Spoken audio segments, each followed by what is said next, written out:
Have you ever wondered why, no matter how hard you try to relax, your body still feels tense? Or why sometimes you just shut down completely, numb, disconnected, or frozen inside? You know something's off, but not sure quite what it is. You're not broken. Your body is doing exactly what it was designed to do, protect you.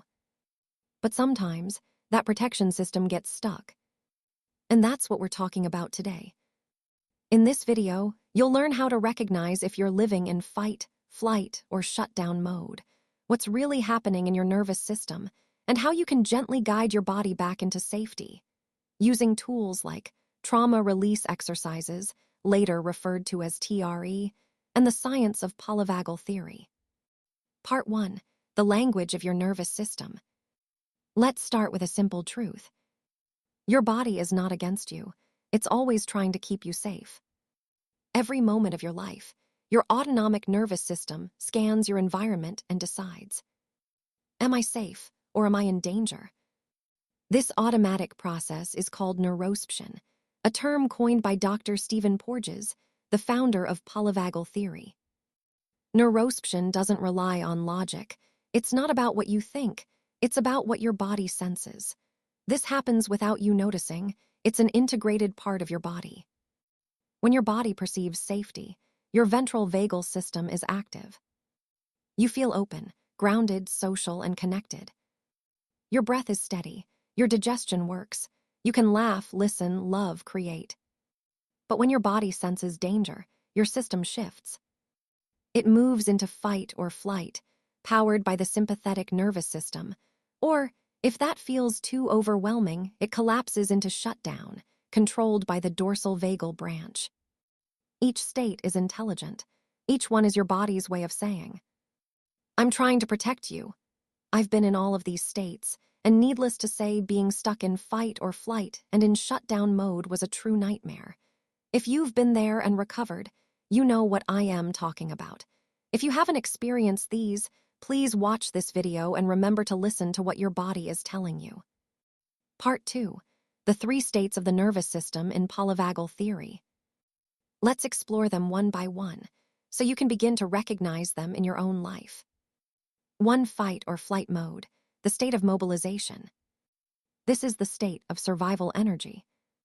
When your body senses threat, it floods with adrenaline and cortisol. Your heart rate increases, your breathing becomes shallow, your muscles tense, preparing you to either confront or escape the danger. You might feel restless, on edge or hyperalert, easily irritated or angry, anxious, panicky, or unable to sit still, racing thoughts or an overactive mind, tension in your jaw, shoulders, or stomach, trouble sleeping because your body doesn't feel safe enough to rest. According to research from Harvard Medical School and Stanford University, chronic activation of the sympathetic system, meaning staying in fight or flight for too long, can lead to inflammation, burnout, anxiety disorders, and even immune dysfunction. I remember when I lived entirely in fight or flight. This lasted for about 3 years. I spent many hours trying to sleep. I woke up every morning already tense, already behind, already bracing for something to go wrong. Because I knew something was wrong inside of me, but I didn't know what. Even when nothing was happening, my body acted like there was a tiger in the room. I would have panic attacks daily. In school, on the bus, on the train, especially on airplanes. It was slowly taking over my life. I kept thinking one day this has to get better, I just need to hold on. But it didn't, because I kept doing the same things that triggered this state, hurting my nervous system without being aware. That's what an overactive nervous system feels like, always on, always scanning for danger, even if you logically know that there isn't any. 2. Shutdown mode, the state of collapse or numbness. Sometimes the threat feels too big, too continuous, or too hopeless. In that case, your nervous system chooses a different strategy, to freeze, to numb, to disconnect. This is the dorsal vagal shutdown, a protective state that says, it's too much, I'll go offline until it's safe again. In shutdown, you might feel emotionally numb or detached, disconnected from your body or surroundings, extremely tired, foggy or spaced out, hopeless or flat, unable to find motivation or pleasure. This isn't laziness. This is your body trying to protect you from overwhelm. It's the same state an animal enters when it plays dead, not by choice, but by survival instinct. For me, this was when I hit rock bottom. I was 25 years at that time, was writing my master thesis and about to finish college. I kept telling myself I have to get through this. It just miraculously has to get better, but it surely didn't. I had went from being social, happy, exercising daily, and enjoying life to being bedridden. My body couldn't digest food properly. I was constipated for weeks. I was completely frozen. No sleep, no social interactions, intrusive thoughts over and over again. I had no clue what to do to get better. I saw no way out of this. I booked an appointment with my doctor and told her, if I don't get help soon, I may not be here in a year. That's how badly it affected me, from having a wonderful life to not wanting to wake up.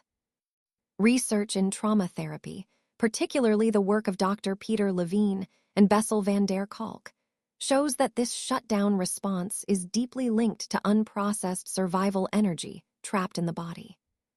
When you can't fight or flee, your body freezes, and that energy stays inside until it's given a safe way to move again.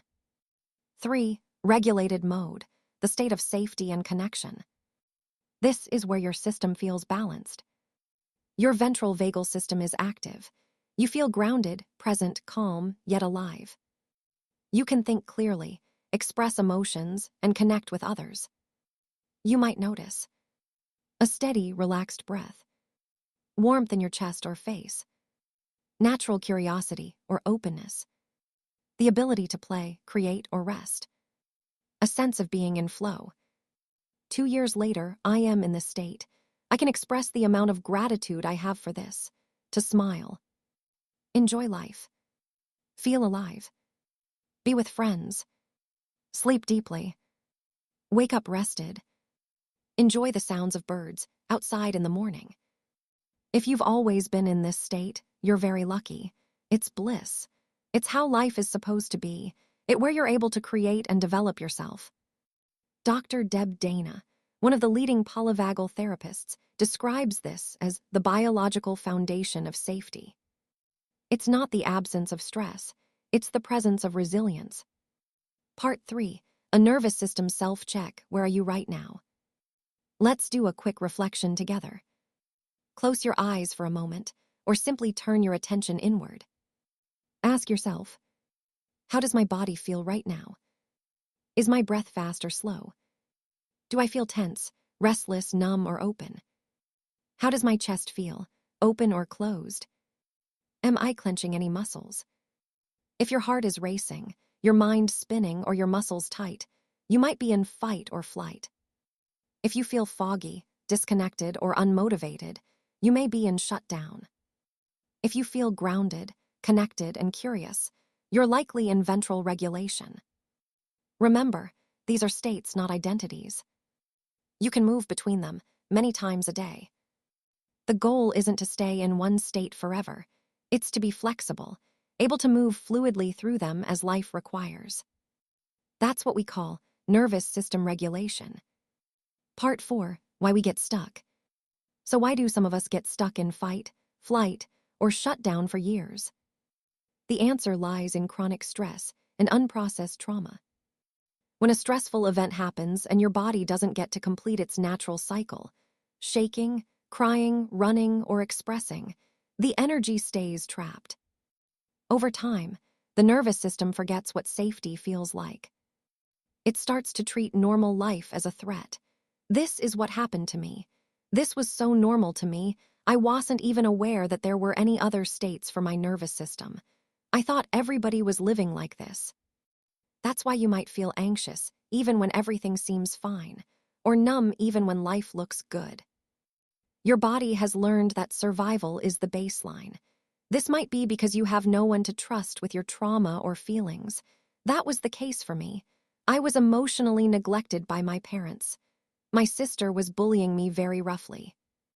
And needless to say, in retrospective, a lot of trauma built up through my childhood. Everybody experiences trauma in life. That's life. But if you've never been taught or allowed to express the feelings or reaction to the trauma, you may end up in similar states like myself. Part 5. How TRE helps. Here, where TRE, or trauma release exercises, come in. TRE was developed by Dr. David Berceli after working in war zones and disaster areas. He noticed that both children and adults naturally trembled after stressful experiences, not out of fear, but as a way to discharge tension. Inspired by that observation, he created a simple series of movements that activate the body's natural neurogenic tremor, a gentle, involuntary shaking that helps release stored stress from the muscles and the nervous system. When you tremor, you're allowing your body to complete the cycle that got interrupted, releasing the energy of fight or flight without needing to relive the trauma. Studies have shown that after practicing TRE, participants experience lower cortisol levels, the stress hormone, improved sleep, reduced anxiety and PTSD symptoms, better emotional regulation, and body awareness. I started doing TRE by myself. The first times I felt an enormous relief in my nervous system. I slept better, thoughts weren't racing all the time. However, I overdid it the first month. I was very eager to get better. So I did have many times, especially during social situations where I would get very anxious. I felt like people could see the muscles moving in my face. I know they couldn't, but I got a weird kind of anxiety from overdoing it. After this, I took a month-long break. Started again by doing shorter sessions with focus on breathwork simultaneously. And big things happened. Muscles were coming alive again. I felt areas in my body I had no memory of feeling before. I got better and better results at the gym. My skin cleared up. My posture changed immensely. My confidence started coming back. I became more social. The driving force within me was coming back. My energy centers opened more and more after every session. And most importantly, I started to see my own value. In friendships, family, in the world. One 2018 study published in the Journal of Bodywork and Movement Therapies found that TRE significantly reduced symptoms of tension and trauma-related stress in participants after just 6 sessions. This works because it helps the body access the parasympathetic system, the rest and digest state, through tremors that reset the nervous system from the bottom up. In other words, instead of talking your way out of trauma, you're letting your body shake its way free. It may sound too good to be true. That's what I thought. But just like passing on our genes embedded in our brains, this trauma release response is too. But we are not taught this in school. Part 6. The Polyvagal Ladder, Moving Between States. Dr. Deb Dana uses a beautiful metaphor called the Polyvagal Ladder. At the top of the ladder is the ventral vagal, safety and connection. In the middle is sympathetic, fight or flight. At the bottom is dorsal vagal, shutdown or collapse. When life challenges you, you might slide down the ladder. The work of healing is not about staying at the top. It's about learning how to climb back up. TRE is one of the most direct ways to do that, because it helps you move from frozen or hyper-aroused states into balance. Other supportive tools include grounding through slow, deep breathing, especially longer exhales, gentle movement, walking or stretching, safe social connection, talking, eye contact, laughter, rest and self-compassion. Over time, these practices teach your body that safety is possible again. Enjoying life is possible again. Part 7. Some reflections. Listen to your body's story. Your nervous system isn't a problem to be fixed. It's a story to be understood. Every tension, every shutdown, every anxiety spike, it's your body's way of saying, I've been holding this for you, please help me let it go. And most importantly, it's not your fault that this happened to you. It's the environment around you that caused it, and it didn't teach you how to let go of this trapped energy. When you start to listen, without judgment, without rushing, your body responds. The tremors come, The tears come, the warmth returns. And slowly, the walls between you and safety begin to melt. Life becomes whole. You become more connected to the universe. Part 8. Gentle Cautions. If you begin working with TRE or somatic practices, remember, releasing trauma can bring old emotions to the surface. That's normal, and it's not a sign that something is wrong. But always move gently. If you've experienced severe trauma or dissociation, work with a trained provider who understands somatic work and polyvagal theory. Your body deserves safety, not force. Healing doesn't happen by pushing. It happens by allowing. Part 9. Closing Reflection. So let me ask you, where do you live most of the time? In fight, in flight, in freeze, or in flow? Be honest. There's no shame in your answer. Your nervous system has been doing its best to keep you alive. But you don't have to live in survival mode forever. You can teach your body safety again. You can shake, breathe, cry, and come back home. Dr. Porges once said, "Safety is the treatment." That's what TRE and polyvagal awareness are all about, helping your body remember that it's safe to be alive. So if you feel stuck, take heart. Your body isn't broken, it's waiting. And the moment you start listening, it will show you the way back to balance. Optional reflection to check in with yourself. Before you close this video, take one deep breath. Notice what's happening inside your body. Maybe your heart rate has slowed. Maybe your shoulders dropped. That's regulation. That's healing in real time. You're not just learning about the nervous system, you're feeling it. Keep going gently. Because every time you choose to listen, instead of fight your body, you're building a bridge from survival back to safety. If you have any questions about this, or want me to make a video about another subject, let me know and I will do my best.